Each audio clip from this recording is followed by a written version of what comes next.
الحمدللہ الحمدللہ وحدہ والصلاة والسلام علی النبی بعدہ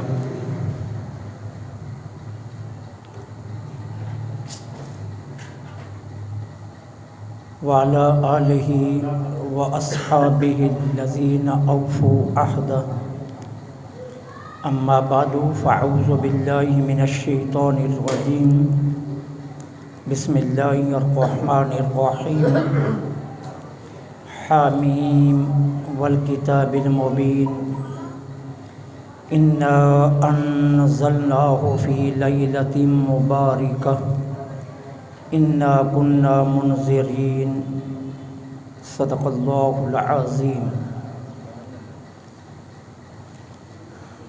تمام تعریفیں اللہ رب العالمین جل سبحانہ و تعالی کے لیے خاص ہیں، جو ہم سب کا مالک بھی ہے اور ہمارا خالق بھی۔ وہی معبود حقیقی ہے، وہ وحدہ لا شریک ہے، کوئی بھی میرے اللہ کا شریک نہیں۔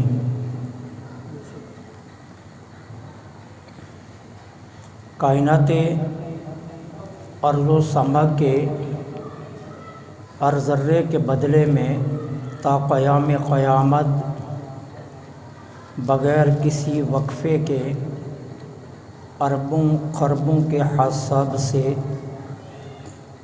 درود و سلام آقا انعامدار مدنی تاجدار فخر دو عالم امام الانبیاء خاتم المرسلین سرکار مدینہ راحت قلب و سینہ صلی اللہ علیہ وآلہ وسلم کی ذات پاک پر کہ جن کے صدقے میں اللہ جل سبحانہ و تعالی نے ہمیں مسلمانوں کے گھروں میں پیدا فرما کر کلمہ طیبہ پڑھنے کی توفیق عطا فرمائی۔ ذی وقار محترم اور محتشم سامعین،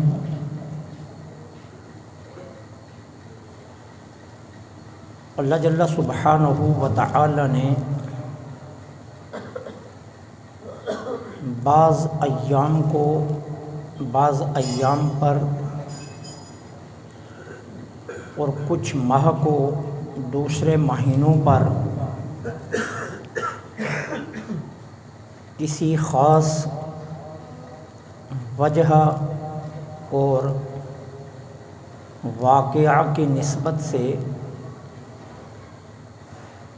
فضیلت اور برتری عطا فرمائی ہے۔ جمعۃ المبارک کو سید الایام کہا گیا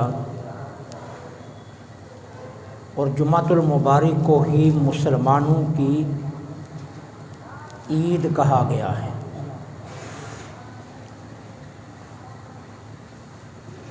اسی طرح رمضان المبارک کا پورا مہینہ باقی 11 مہینوں سے ثواب کے اعتبار سے، اجر کے اعتبار سے، نیکی کے اعتبار سے فضیلت رکھتا ہے۔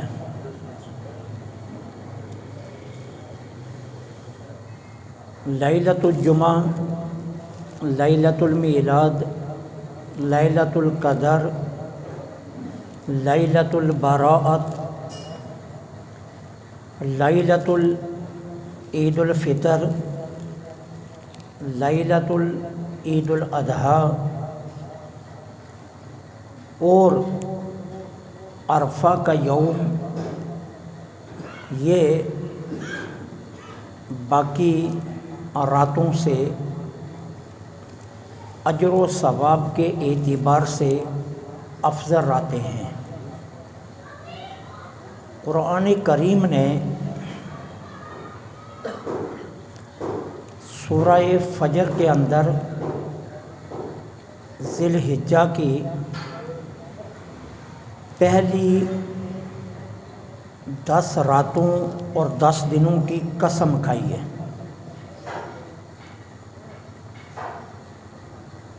عمومی طور پر کچھ لوگ خود تو دین سے دور ہوتے ہیں، لیکن دوسروں کو دور کرنے کے لیے یہ جملے کہہ دیتے ہیں، سارے دن اللہ کے، ساری راتیں اللہ کی، کسی دن اور کسی رات کو کوئی دوسری رات پر یا دن پر فضیلت نہیں ہے۔ یہ جملے بہت آسان سلیس لگتے ہیں کہنے والے کو بھی اور سننے والے کو بھی، لیکن اگر ذرا بر بھی دین کا شغف ہو تو یہ جملے کہنے والا قرآن کی کئی آیات کا منکر بن رہا ہوتا ہے۔ اللہ جل سبحانہ و تعالی نے فرمایا والفجر ولیال عشر، مجھے صبح و فجر کی قسم اور 10 دنوں اور 10 راتوں کی قسم۔ اب ایک ہے عام ایام اور ایک وہ یوم ہے جن کی رب قسمیں اٹھا رہا ہے، تو برابر کیسے ہوگے؟ کس طرح ہم کہہ دیں کہ یہ سبھی برابر ہیں؟ ایک آپ ہفتہ بھر درود پاک کو ورد جاں بنا کر رکھتے ہیں تو نبی رحمت صلی اللہ علیہ وسلم کی بارگاہ میں فرشتہ آپ کا درود پاک پیش کرتا ہے، اور ایک شب جمعہ اور یوم جمعہ آپ درود پاک پڑھتے ہیں تو رسول اللہ صلی اللہ علیہ وسلم خود سماعت فرماتے ہیں، تو برابری کیسے ہو سکتی ہے؟ تو یہ کہنا آسان ہے کہ سارے دن اللہ کے دن، ساری راتیں اللہ کی راتیں اور کوئی کسی سے افضل نہیں ہے، یہ کہنا تو آسان ہے، لیکن قرآنی آیات کا انکار ہے یہ ان جملوں میں۔ اسی طرح ہمارے آقا کریم علیہ الصلاۃ والسلام نے بھی کچھ ایام کے متعلق ارشادات فرمائے، اور ایک مومن کے لیے اپنے آقا کے فرمودات حرز جاں بھی ہیں اور جان ایمان بھی ہیں۔ حضور کا ہر فرمان ہمارے ایمان کی جان ہے۔ اگر ہم اپنے آقا کریم علیہ الصلاۃ والسلام سے تعلق توڑ لیں تو ایک لمحہ، ایک آن، ایک سیکنڈ بھی، ایک سانس جتنی دیر کے لیے بھی ہم مومن نہیں رہ سکتے۔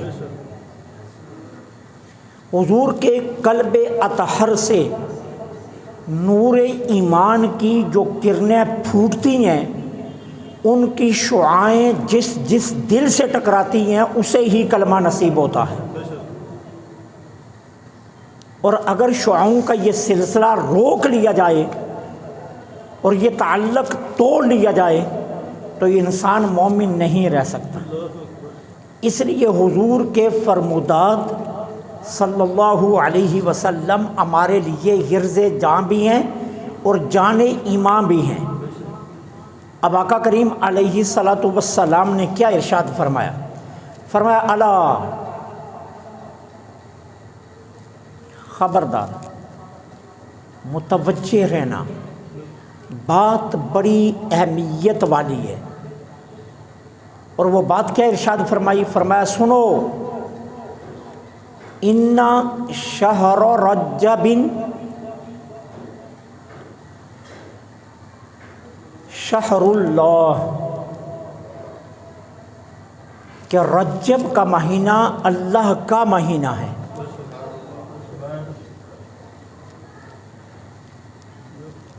کیوں؟ کہ میں رب کے ہاں مہمان ٹھہرا تھا، تو جس میں رب نے مجھے یہ فرما کر بلایا کہ محبوب میں تیری ملاقات کا اشتیاق رکھتا ہوں، وہ اللہ کا مہینہ ہے۔ پھر فرمایا وشہر شعبان شہری، اور شعبان کا مہینہ میرا مہینہ ہے۔ حضور علیہ الصلاۃ والسلام نے شعبان المعظم کو اپنا مہینہ قرار دیا۔ اب آپ کا کیا خیال ہے، باقی 11 مہینے حضور کے مہینے نہیں ہیں؟ باقی 11 ماہ حضور علیہ الصلاۃ والسلام کی ذات سے ان ماہوں کو کوئی نسبت نہیں ہے، نسبتیں قائم ہیں، لیکن شعبان المعظم کی فضیلت کو واضح کرنے کے لیے، اس کی برتری کو واضح کرنے کے لیے، اس کے اندر رکھی ہوئی عظمتوں کو واضح کرنے کے لیے فرمایا شہر شعبان شہری، شعبان المعظم کا مہینہ میرا مہینہ ہے۔ وشہر رمضان شہر امتی، اور رمضان کا مہینہ میری امت کا مہینہ ہے۔ رجب المرجب اللہ کا مہینہ، شعبان المعظم حضور کا مہینہ، اور رمضان سرکار نے فرمایا میری امت کا مہینہ۔ اب معلوم یہ ہوا کہ ایام کو ایام پر، ماہ کو ماہ پر اللہ اور اس کے رسول نے فضیلتیں عطا فرمائی ہیں، برتریاں عطا فرمائی ہیں، اور ان برتریوں کا سبب، ان فضائل کا سبب یا تو مخصوص واقعات ہیں یا پھر اجر و ثواب کے جو معاملات ہیں اس کی وجہ سے یہ فضیلتیں حاصل ہیں۔ آپ پھر دیکھیے آقا کریم علیہ الصلاۃ والسلام نے کیا ارشاد فرمایا، فرمایا انما سمی شعبان، کہ شعبان کا نام شعبان کیوں رکھا گیا؟ آقا فرماتے ہیں یتشعب فیہ خیر کثیر، کہ شعبان کے مہینے کا نام شعبان اس لیے رکھا گیا ہے کہ ہر گھڑی، ہر لمحے، ہر آن اور ساعت اس میں اجر بلندی کی طرف جا رہا ہے، ہر لمحے اجر بلندی کی طرف جا رہا ہے۔ فرمایا فیہ خیر کثیر، اللہ نے اس کی ہر گھڑی میں خیر کثیر رکھی ہے، ہر لمحے میں اللہ نے خیر کثیر رکھی ہے، اس لیے فرمایا یہ مہینہ میرا مہینہ۔ ام المومنین سیدہ عائشہ صدیقہ سلام اللہ علیہا فرماتی ہیں کہ آقا کریم علیہ الصلاۃ والسلام شعبان المعظم رمضان کے بعد اگر حضور نے کسی ماہ کے سب سے زیادہ روزے رکھے تو وہ شعبان المعظم کے روزے تھے۔ کبھی کبھی ایسا ہوتا کہ حضور شعبان کا چاند دیکھ کر روزے شروع فرماتے اور پھر اس مہینے کو حضور رمضان سے جوڑ دیتے، یعنی پورا مہینہ روزے رکھتے۔ اور سیدہ فرماتی ہیں آقا کریم علیہ الصلاۃ والسلام نے کیا فرمایا، عائشہ اس ماہ میں کثرت سے عبادت کرو جو تمہاری طاقت میں ہو، فرمایا کثرت سے عبادت کرو جو تمہاری طاقت میں ہو۔ خطاب ہماری ماں کو ہے لیکن اشارہ امت کی طرف ہے کہ دیکھو تم نے کام کاج بھی کرنے ہیں، تم نے روزی کمانے کے لیے دفتر، اپنے کاروبار کو بھی وقت دینا ہے، لہذا اپنی استطاعت کے مطابق شعبان المعظم میں اپنے اعمال خیر میں کثرت کرتے جاؤ۔ یہ نہیں فرمایا کہ ہر رات جاگ کر گزارو، فرمایا استطاعت کے مطابق کثرت کرو۔ اور کیا فرمایا؟ فرمایا تم اعمال کرنے سے تھک سکتے ہو، اللہ اجر دینے سے تھکتا نہیں۔ اللہ کی ذات اجر عطا فرمانے سے تھکتے نہیں۔ اور سیدہ فرماتی ہیں پھر آقا کریم علیہ الصلوۃ والسلام نے کیا فرمایا؟ فرمایا عائشہ مجھے سب سے زیادہ وہ عمل پسند ہے جس میں ہمیشگی ہو، چاہے تھوڑا ہو۔ حدیث کے الفاظ ہیں وَإِن قَلَّ، اگرچہ وہ عمل تھوڑا ہو لیکن ہمیشگی ہو۔ شعبان المعظم شروع ہوا، آپ ہر شب یہ فیصلہ کرتے ہیں کہ 4 رکعت یا 6 رکعت ہر رات میں نفل پڑھوں گا، تو سرکار فرماتے ہیں پھر اس پر ہمیشگی کرے، پورا مہینہ پڑھے۔ مجھے یہ پسند ہے کہ جائے کہ ایک رات پڑھ کر باقی ساری راتیں بھول جائے۔ حضور کو وہ عمل پسند ہے جس میں ہمیشگی پائی جائے، ہمیشگی والے عمل کو حضور پسند فرماتے۔ اب یہاں بھی شعبان المعظم کے فضائل اور برکات کو واضح کیا گیا۔ حضرت ابو امامہ باہلی رضی اللہ تعالی عنہ کی مرویات میں سے یہ روایت ہے، آقا کریم علیہ الصلاۃ والسلام نے فرمایا 5 راتیں ایسی ہیں جس میں بندہ مومن کی دعا رد نہیں ہوتی۔ 5 راتیں ایسی جس میں بندہ مومن کی دعا رد نہیں ہوتی۔ اور وہ 5 راتیں کون سی ہیں؟ فرمایا رجب کی پہلی رات، عید الفطر کی چاند رات، عید الاضحیٰ کی 10ویں رات، دن 9 اور رات 10ویں۔ 3 شعبان المعظم کی 15ویں رات، رجب المرجب کی پہلی رات، عید الفطر کی رات، عید الاضحیٰ کی رات، شعبان المعظم کی 15ویں رات اور جمعۃ المبارک کی رات۔ فرمایا یہ 5 راتیں ایسی ہیں جن میں اللہ بندہ مومن کی دعا کو رد نہیں فرماتا۔ اب یہ ان 5 راتوں کی فضیلت کی بنیاد پر ہے، ان کی برتری کی بنیاد پر ہے۔ جن لوگوں نے اپنا دامن چھڑانا ہوتا ہے وہ آسانی سے کہہ دیتے ہیں سارے دن اللہ کے، ساری راتیں اللہ کی۔ نہیں، کون اس کا منکر ہے؟ کون اس کا انکار کرتا ہے؟ بات اللہ کی دنوں اور اللہ کی راتوں کی نہیں ہے، بات دنوں اور راتوں میں اللہ نے جو فضائل و برکات رکھی ہیں ان کی ہے کہ اللہ نے ہر رات ایک جیسی نہیں بنائی، ہر رات کی ہر گھڑی ایک جیسی نہیں ہے، ہر دن ایک جیسا نہیں اور ہر دن کی ہر گھڑی ایک جیسی نہیں ہے۔ ایک گھڑی وہ ہے جس میں آپ نماز ہی نہیں پڑھ سکتے، جس گھڑی میں آپ نماز پڑھ سکتے ہیں وہ گھڑی اور جس میں نہیں پڑھ سکتے وہ کیسے برابر ہو سکتی؟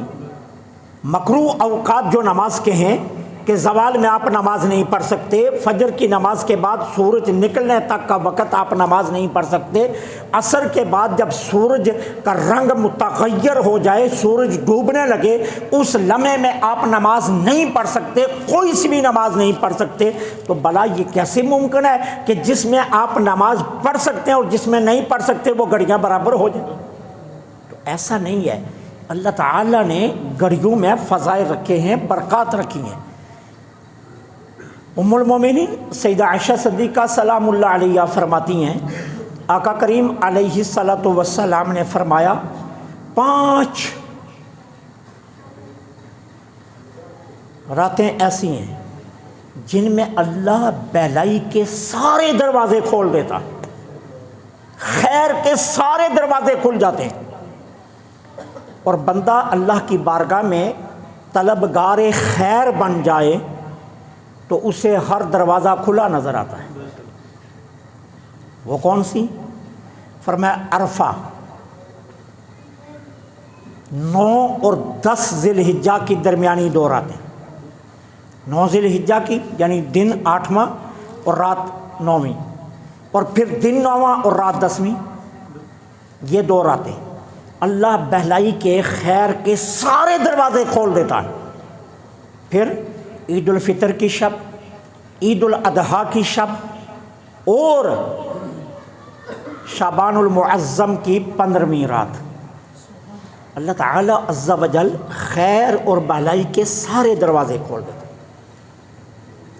اب ان روایات کی روشنی میں اگر آپ دیکھیں تو شعبان المعظم کا سارا مہینہ محترم ہے، سارا مہینہ مقدس ہے، سارا مہینہ قابل احترام ہے، لیکن افسوس دکھ سے یہ کہنا پڑتا ہے کہ شعبان المعظم کا چاند نظر آتے ہی ہماری گلی کوچوں میں بچے آتش زنی کرنا شروع کر دیتے ہیں۔ قصور بچوں کا نہیں ہے، قصور ان ماں باپ کا ہے جو تربیت کر رہے ہیں۔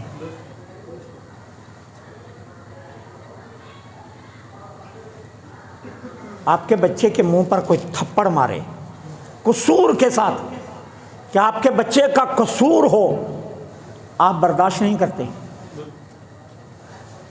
آپ کیسے ماں باپ ہیں کہ اس بچے کو اپنے ہاتھوں سے جہنم کی آگ میں جھونک رہے ہیں؟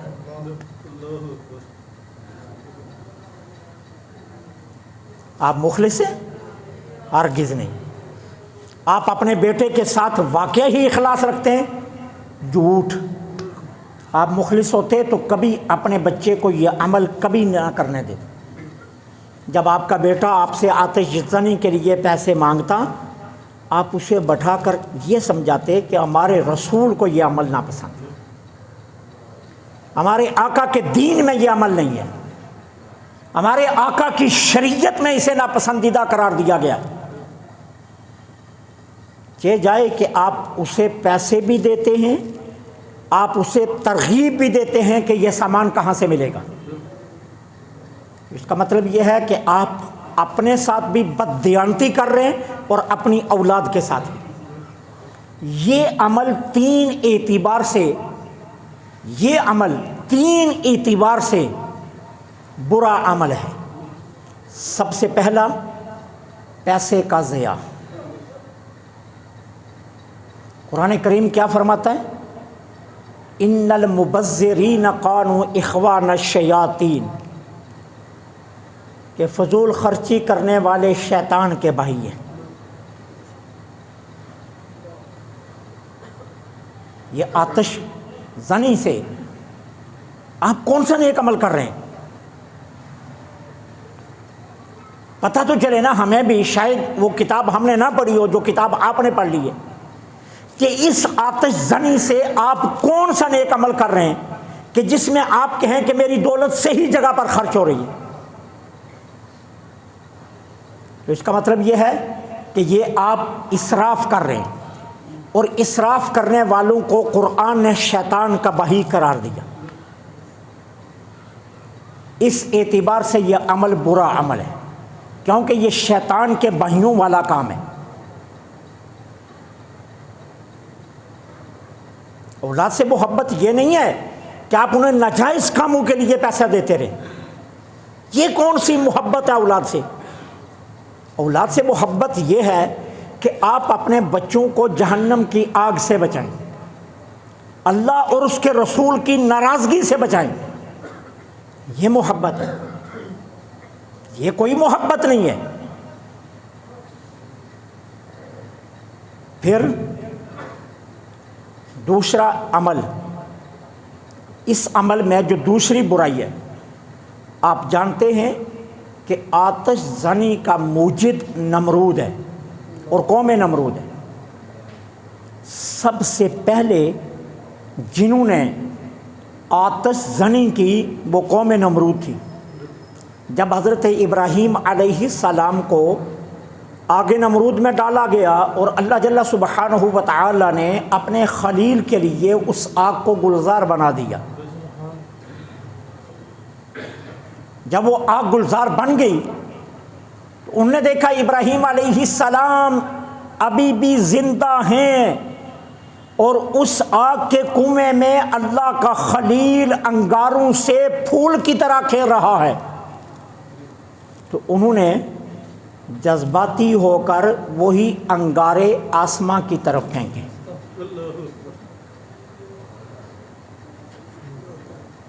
اور اللہ نے ان میں آواز پیدا کر دی جس طرح آپ کے پٹاخوں میں آواز نکلتی، جب وہ زمین پر گرتے تھے تو ان سے آواز بلند ہوتی تھی۔ تو سب سے پہلا یہ عمل کس نے کیا؟ قوم نمرود نے۔ اپنے گریبانوں میں ایک لمحے کے لیے منہ رکھیے اور اپنے آپ سے پوچھ لیجئے کہ آپ رسول اللہ کے ماننے والے ہیں یا نمرود کے ماننے والے ہیں؟ تسلی مت دینا اپنے آپ،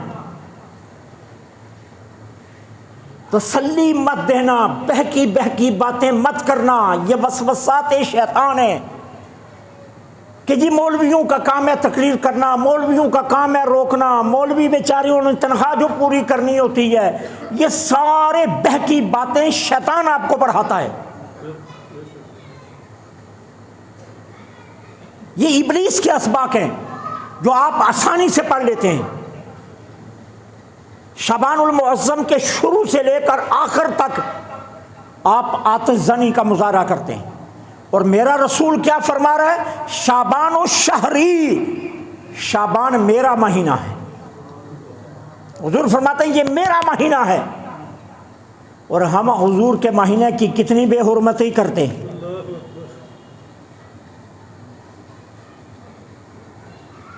مساجد میں نماز پڑھنا مشکل ہوتی ہے، اور یہ ہندوؤں کے بچے نہیں ہوتے ہیں جو مسجدوں کے آس پاس پٹاخے بجا رہے ہوتے ہیں، یہ ان کے بچے ہیں، ان سے بات کر کے دیکھو تو ان سے بڑا مسلمان کوئی نہیں ہوگا، لیکن اپنے بچوں کو اتنا بھی نہیں روکتے کہ بیٹا یہ عمل ہمارے آقا کی شریعت میں منع ہے، ہمارے آقا اس سے ناراض ہوتے ہیں، ہمارے آقا نے اس کو ناپسند فرمایا ہے، اور یہ قوم نمرود کا عمل ہے۔ اس اعتبار سے بھی یہ عمل برا عمل ہے، فضول خرچی۔ دوسرا، قوم نمرود سے تشبیہ، اور سنیے اس کو معمولی مت سمجھنا، میرے آقا کریم علیہ الصلوۃ والسلام کیا فرماتے ہیں؟ من تشبہ بقوم فہو منہم، جس نے کسی قوم کے تشبہ اختیار کی، مشابہت اختیار کی، اللہ قیامت کے دن اس کو اسی قوم سے اٹھائے گا۔ اللہ قیامت کے دن اسے اسی قوم سے اٹھائے گا۔ من تشبہ بقوم فہو منہم۔ بہت بڑے لکھاری، بہت بڑے نامور عالم دین علامہ ارشد القادری، انہوں نے ایک کتاب لکھی، اس کتاب میں انہوں نے ایک بات لکھی۔ ایک شخص مدینے میں رہتا تھا لیکن ہے ہندوستان کا تھا، اس کی خواہش یہ تھی کہ میں جب مروں مجھے ہندوستان میں دفنایا جائے، اور ایک ہندوستان میں رہتا تھا اور اس کی خواہش تھی کہ میں مروں تو مجھے مدینہ میں دفنایا جائے، لیکن اتفاق نہیں بن سکا، اتفاق ایسا نہیں ہو سکا۔ مدینے کی خواہش رکھنے والا ہندوستان میں مر گیا اور ہندوستان میں دفنا دیا گیا، اور مدینے میں رہ کر ہندوستان کی خواہش رکھنے والا مدینے میں مر گیا اور مدینے میں ہی دفنا دیا گیا۔ کچھ ایسی مجبوری بنی کہ ہندوستان والے کی قبر کو کھودنا پڑا۔ واقعہ کچھ ایسا تھا کہ پوسٹ مارٹم کے لیے اس کی لحد کو کھودنا پڑ گیا۔ جب قبر کھودی گئی تو وہاں مردہ نہیں تھا، کوئی اور تھا۔ اب یہ بات پھیل گئی، بات پھیلی تو تحقیق شروع ہوئی، تحقیق شروع ہوئی تو پتہ کیا چلا کہ یہ شخص وہ ہے جو ہندوستان کا تھا لیکن رہتا مدینے تھا۔ اب سوال کا جواب سامنے آ گیا کہ اللہ جل سبحانہ و تعالی نے مدینے کی خواہش رکھنے والے کو ہندوستان سے مدینے ملائکہ کے ذریعے بدل لیا، اور مدینے سے یہاں کی خواہش رکھنے والے کو مدینے سے اٹھایا اور یہاں بھیج دیا۔ من تشبہ بقوم فہو منہم، جو کسی قوم سے تشابہ رکھے گا قیامت کے دن اسی قوم سے اٹھایا جائے گا۔ آج جب آپ کا بچہ گلی میں شہر شعبان کی توہین کر رہا ہوتا ہے، آتش بازی کر رہا ہوتا ہے، آتش زنی کر رہا ہوتا ہے، کیا آپ کے دل میں اتنا ایمان بھی نہیں کہ آپ اسے روک سکیں کہ یہ میرے رسول کا مہینہ ہے جس کی تو توہین کر رہا ہے؟ یارو اتنے مردہ مسلمان ہو تم، اتنا ضمیر تمہارا مر گیا ہے، اتنا بھی ضمیر تمہارا زندہ نہیں ہے کہ اپنے بچے کو پکڑ کر کہہ سکو کہ یہ میرے رسول کا مہینہ ہے جس کی تو توہین کر رہا ہے۔ اور قیامت کے دن جب قوم نمرود سے اٹھنا پڑا پھر کیا جواب دو گے؟ آج تو کہتے ہیں میں مخلص ہوں اپنی اولاد سے، اس لیے میں آتش زنی کے سامان کے پیسے دیتا ہوں۔ یہ اخلاص نہیں ہے تو اس سے بڑا دشمن ہی کوئی نہیں ہے اپنی اولاد کا۔ مخلص وہ ہوتا ہے جو اپنی اولاد کو اللہ رسول سے جوڑے اور ان کی آخرت سنوارے، ان کی آخرت سنوارے، وہ مخلص ہے۔ تو اس اعتبار سے بھی یہ عمل ممنوع ہے، ایک تو اسراف کی وجہ سے، اور دوسری وجہ کیا ہے کہ یہ تشابہ ہے قوم نمرود سے، قوم نمرود سے، اور تیسرا سبب کیا ہے کہ اس کی وجہ سے جانوں کا ضیاع ہوتا ہے، اعضائے انسانی کا ضیاع ہوتا ہے۔ آپ اخبارات میں پڑھیں گے کسی بچے کی انگلی اڑ گئی، کسی کے گھر کو آگ لگائی گئی، کسی کی جھونپڑی کو آگ لگ گئی آتش بازی کرتے ہوئے، کسی کو کچھ ہو گیا، کسی کو کچھ ہو گیا۔